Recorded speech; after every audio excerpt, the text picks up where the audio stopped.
Non, mais ça dépend des fois, ça dépend de mon humeur du jour, hein, d'accord. Voilà, c'est ça.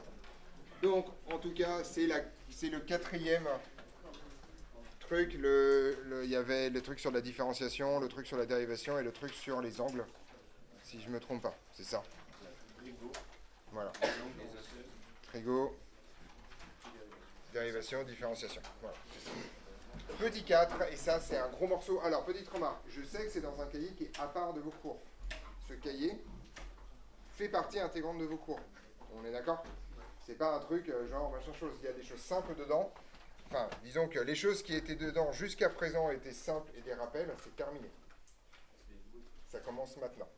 D'accord? Équation différentielle, linéaire.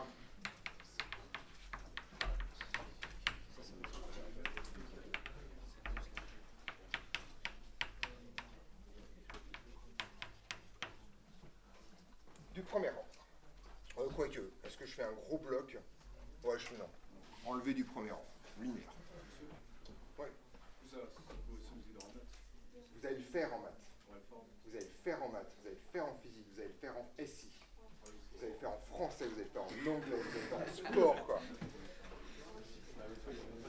Et ça ne suffit manifestement pas.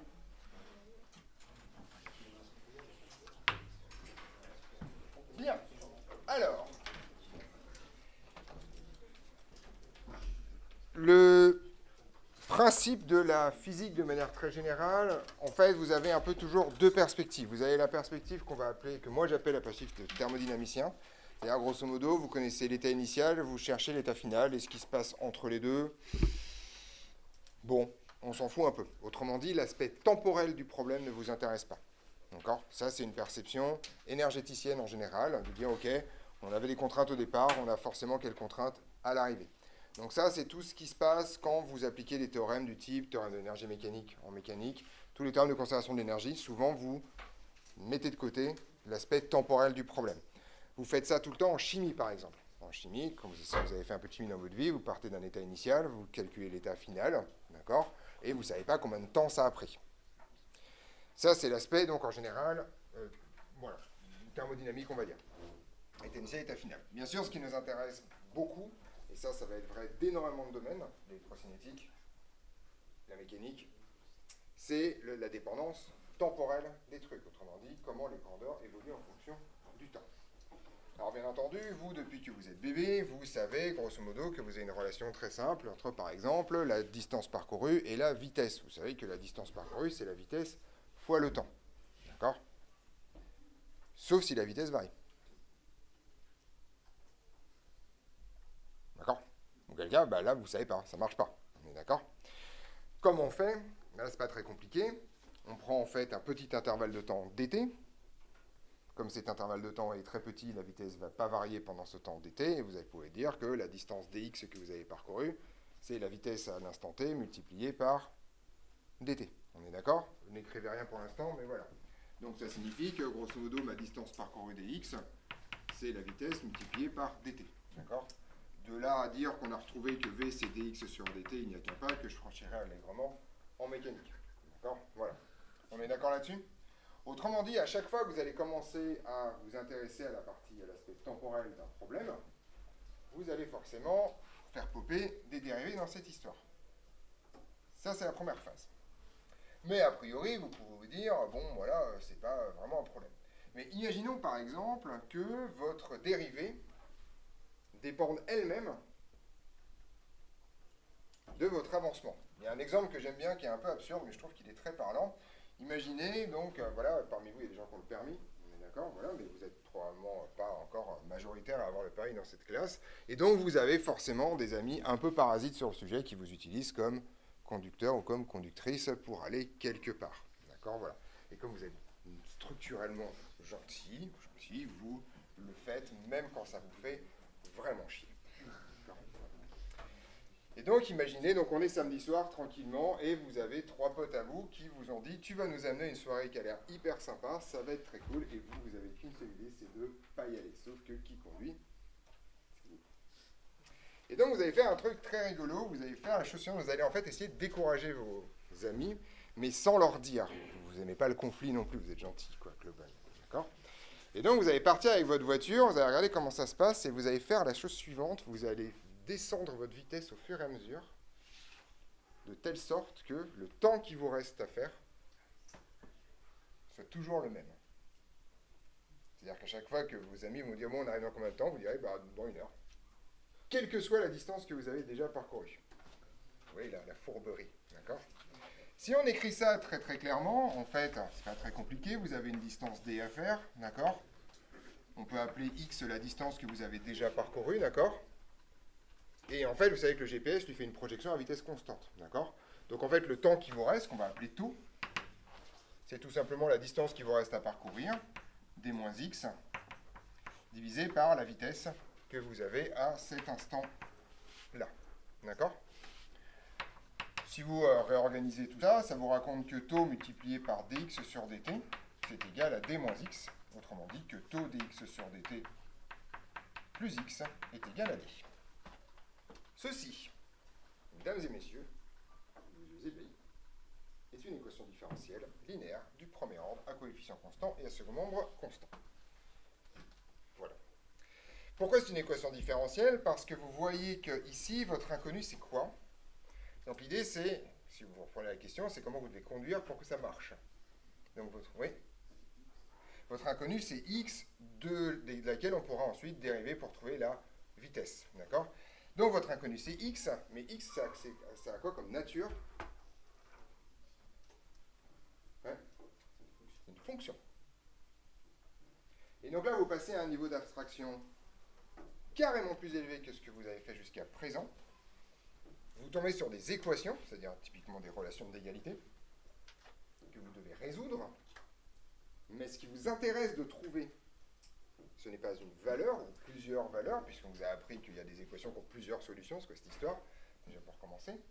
Mais en fait, ici, vous allez trouver une infinité de valeurs, qui sont toutes les valeurs que prend la fonction, que prend la grandeur x en fonction de t, et ça, c'est la définition d'une fonction. Trouver toutes les valeurs d'une grandeur en fonction d'une variable, ça s'appelle trouver la fonction. D'accord? Résoudre une équation différentielle, c'est trouver l'expression de la fonction. D'accord? Vous avez appris en terminale à résoudre ça. Enfin, en tout cas, vous connaissez la forme des solutions. Vous savez que c'est des solutions exponentiellement décroissantes. D'accord? En gros, la distance que vous allez parcourir va diminuer exponentiellement, enfin pas diminuer, mais va monter exponentiellement, mais va saturer en fait avec le temps, et donc vous allez mettre un temps infini à atteindre votre destination, ce qui est normal vu qu'il vous reste toujours 1 heure avant d'arriver à la fin du problème. Les équations différentielles, c'est des trucs que vous connaissez depuis probablement tout petit. En fait, grosso modo, le fait que vous ayez une réponse du système qui dépend de l'état du système, c'est ça dont on parle ici, d'accord? C'est des choses que vous connaissez, par exemple, quand vous a fait, un jour dans votre vie, vous avez dû croiser le problème du nénuphar. D'accord? C'est un nénuphar double de taille chaque jour et qui le recouvre le lac au bout de 24 jours, au bout de combien de jours il a un machin, d'accord? Bon, c'est des trucs un peu concon, voilà, on se fait tout savoir la première fois, puis après on fait les malins en disant, bah évidemment, c'est pas là, ok? Et donc le principe, c'est exactement la même chose, en fait, l'évolution de votre système dépend essentiellement de l'état de votre système à un instant t. C'est ce que raconte une équation différentielle. Donc déjà, une équation différentielle, c'est simplement une relation. C'est une équation qui va impliquer une fonction inconnue et ses dérivés. Tout le monde comprend quand je dis ses dérivés? D'accord? La dérivée première, la dérivée seconde, la dérivée troisième, etc., etc. C'est ça dont on parle, et c'est ça la définition d'une équation différentielle de manière très générale. D'accord? Donc, fini les exemples, et on va commencer par écrire ce genre de choses. D'accord? Juste pour aujourd'hui.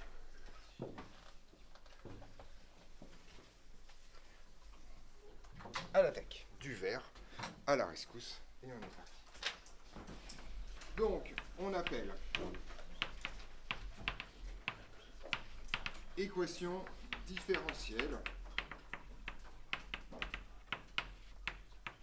en f, d'accord? Donc, voilà. En f, une égalité reliant une fonction f inconnue à ses dérivés. Voilà l'idée. Donc c'est une égalité, hein, c'est une équation, d'accord? Résoudre cette équation, c'est trouver l'ensemble des fonctions f qui satisfont à ce truc-là. Voilà, donc il y en a plusieurs en général. Résoudre cette équation revient à trouver les expressions de f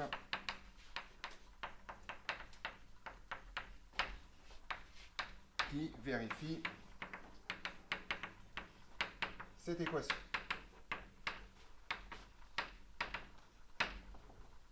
Voilà l'idée. On est d'accord? Alors, petite remarque, quand vous avez une fonction qui est proportionnelle à ses dérivées, vous savez que la solution sera en exponentielle. Pour une raison très simple, c'est que l'exponentielle est la seule fonction dont la dérivée a exactement la même tronche, à peu de choses près, que la fonction d'origine. D'accord? Je spoil un peu les saisons suivantes. Quand vous aurez une fonction qui est proportionnelle à sa dérivée seconde, il y a une fonction qu'on retrouve pile poil lorsqu'on la dérive deux fois, c'est le cosinus. D'accord? À un signe près, enfin voilà, on se débrouille un peu, mais dans le principe, d'accord, vous savez que quand on dérive deux fois un cosinus, on retombe sur un cosinus. D'accord? C'est exactement le genre de truc. D'accord là-dessus? Voilà. Alors, je vais vous donner un certain nombre de définitions pour qu'on parte bien, et on va continuer là-dessus. Alors, on appelle ordre de l'équation différentielle le degré maximal de dérivation qu'il y a dedans. D'accord? Autrement dit, si vous impliquez la dérivée troisième, ce serait une équation différentielle d'ordre 3, d'accord, etc., etc. Okay. Donc, on appelle ordre de l'équation différentielle le degré maximal de dérivation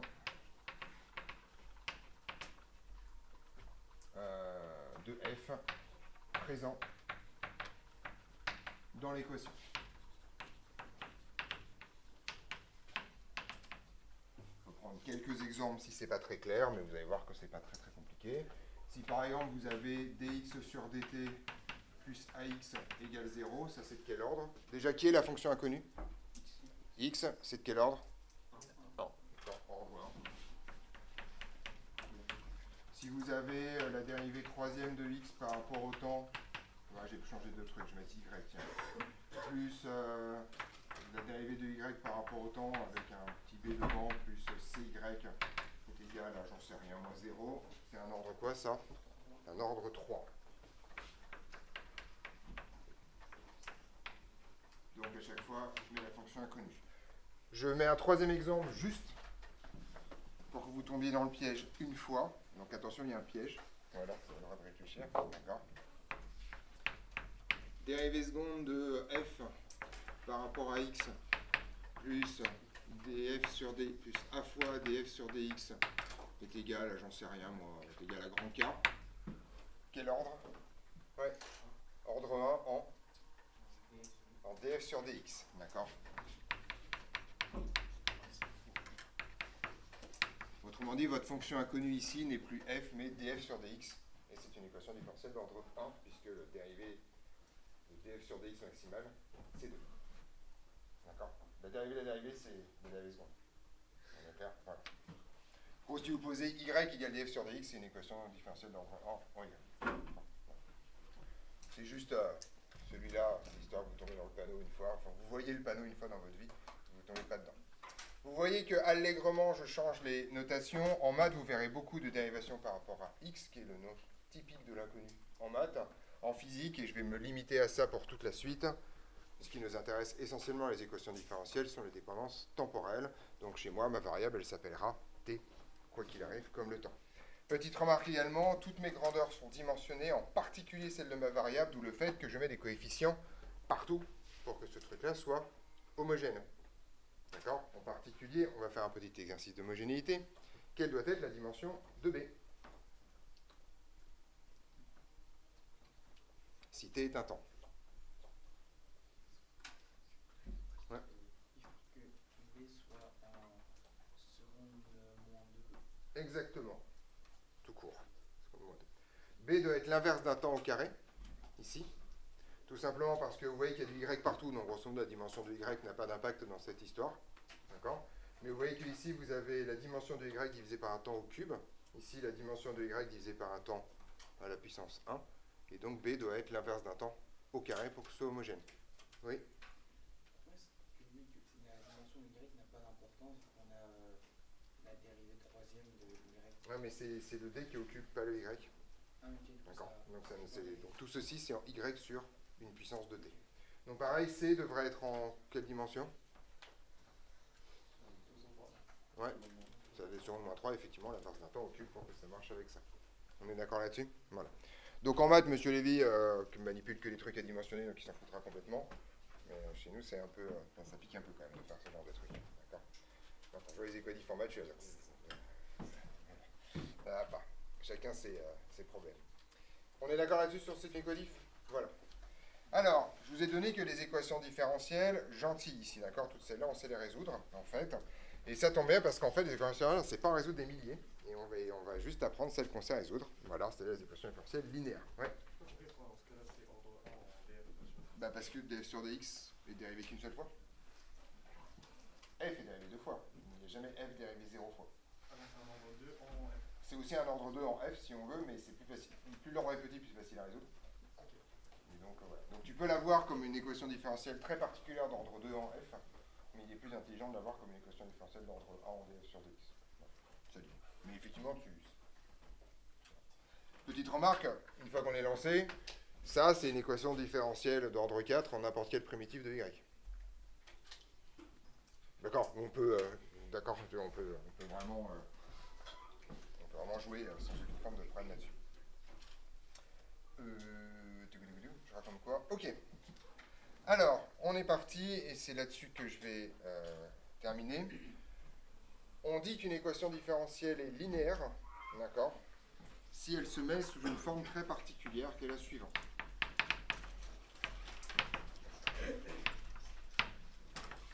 Une équation différentielle est linéaire, alors que je vais l'appeler en f, excusez-moi, est linéaire si et seulement si elle se met sous la forme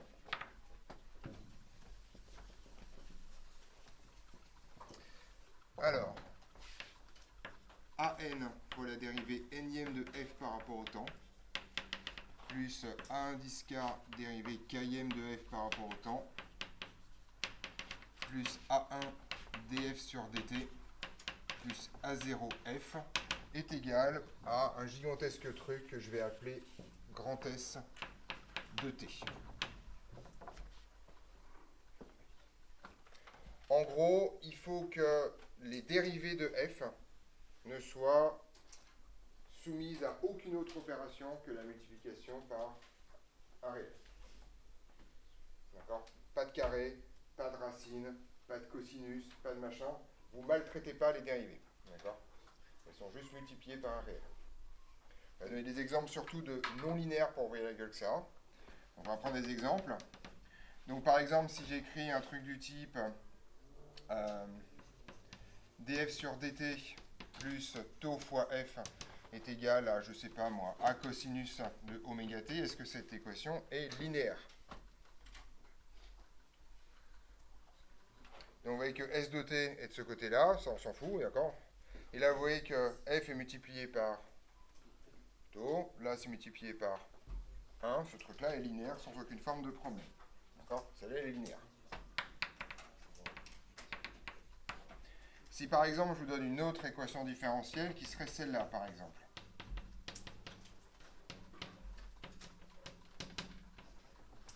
Est-ce que cette équation différentielle est linéaire? Non, pourquoi? Parce qu'il y a le cosinus, d'accord, qui s'applique à x, d'accord? Et donc grosso modo, ce truc-là, c'est non linéaire. À cause du cosinus x ici. Oui. Ouais, cosinus de oméga t, ouais. Truc classique. Petite remarque, ces exemples-là sont un tout petit peu trop simples. Alors maintenant, je vais faire un truc plus compliqué. On va voir si vous avez suivi. Troisième exemple, si je prends par exemple exponentielle de moins t sur tau pour la dérivée de x par rapport au temps, plus, je sais pas moi, x sur taux est égal à 0. Est-ce que ça, c'est linéaire?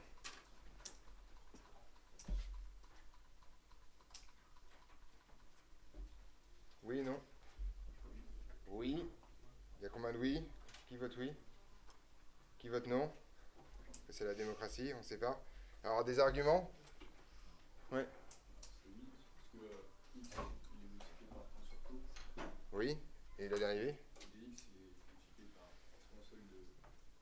Monter sur taux, d'accord.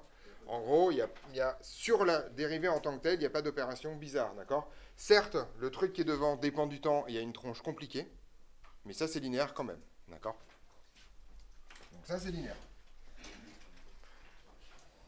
Donc vous aurez, alors en maths, vous n'aurez pas non plus la bonne définition de linéaire, parce que il va falloir que vous attendiez de définir ce qu'est une vraie application linéaire, et ça c'est au second semestre, mais peut-être que M. Olivier reviendra dessus.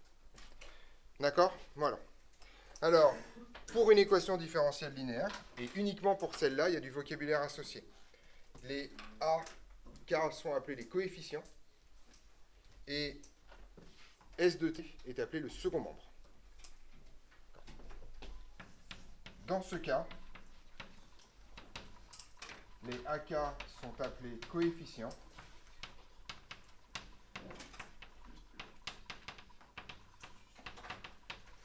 et S, le second membre. Les S de t, pardon, le second membre.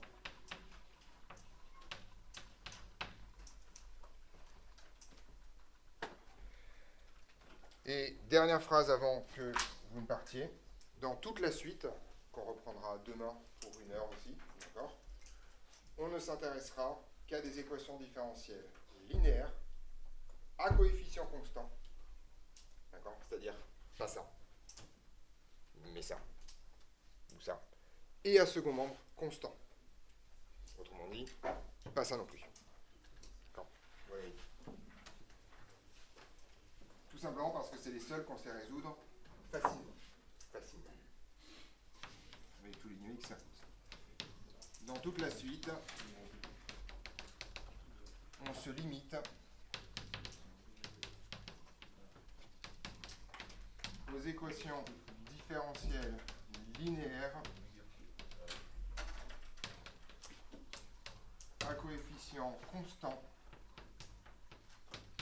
et à second membre constant. Voilà, c'est ça qui va nous intéresser dans la suite. Je t'écoute. Alors non, en fait, il s'avère que c'est ce qu'on va voir demain. Résoudre une équation différentielle d'ordre n revient à trouver les racines du polynôme de degré n associé. Or, vous savez que trouver les racines d'un polynôme, c'est facile pour le degré 1, c'est facile pour le degré 2, et c'est chiant après. Donc on s'arrêtera à l'ordre 2. Voilà, pas très compliqué. Je t'écoute.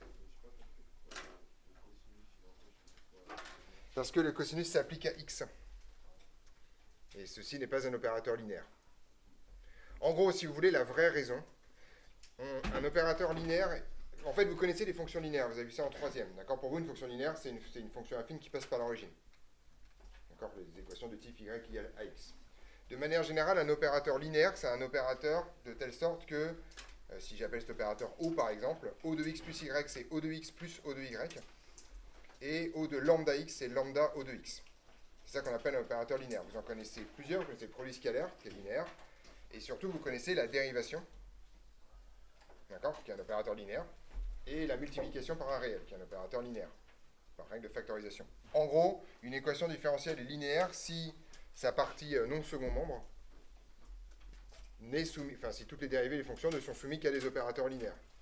Or, si tu fais cosinus de x plus y, ça ne fait pas cosinus de x plus cosinus de y. À aucun moment et dans aucun univers connu. Voilà. Donc c'est ça l'idée. On continuera ça demain. Je vous demande de vérifier votre boîte mail quand vous rentrez chez vous. Je vous enverrai du travail à faire pour demain pour commencer l'électrocinétique et aussi de la lecture de cours. Voilà. Demain, vous arrivez préparé.